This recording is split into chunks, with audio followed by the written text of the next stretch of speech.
वार्षिक 12.76 लाख रुपये उत्पन्नावर फक्त 1000 कर भरावा लागेल। जाणून घ्या कसं ते संपूर्ण प्रक्रिया। बजेटमध्ये केंद्रीय अर्थमंत्री निर्मला सीतारामन यांची नवीन इन्कम टॅक्स स्लॅब जाहीर केला।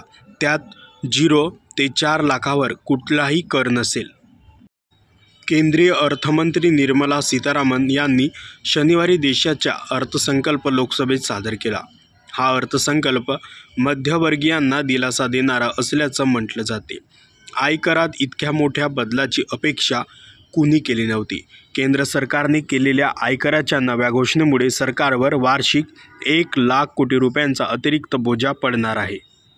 परंतु हे 1 लाख कोटी देशाच्या करदात्यांचे वाचणार आहेत, जे ते इतर कामात खर्च करू शकतील। सरकारच्या या कृतीमुळे सिस्टम लिक्विडिटी वाढू, करात वाचलेले पैसे लोक इतर गोष्टीत खर्च करतील असं सरकारला वाटते।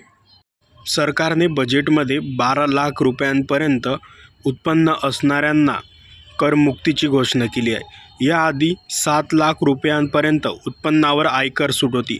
सरकारने केलेला बदल केवळ न्यू कर रिजिमसाठी प्रस्तावित आहे।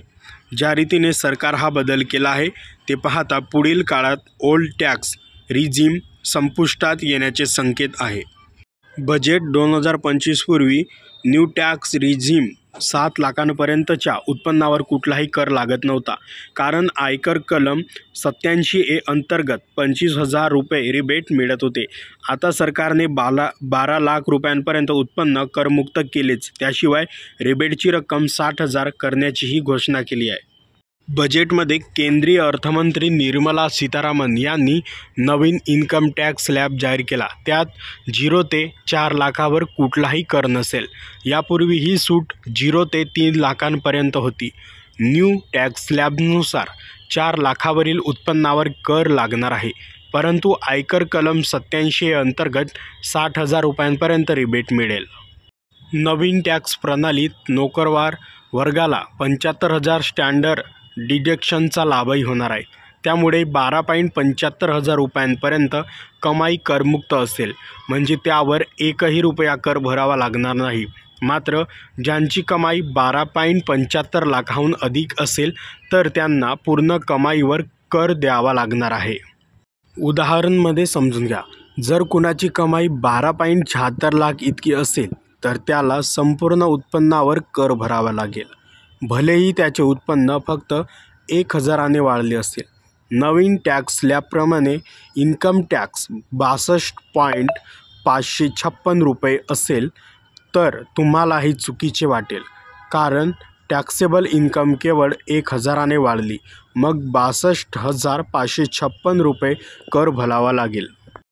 मग अशा लोकांची समस्या दूर करण्यासाठी सरकारने मार्जिन रिलीफ लागू केले आहे।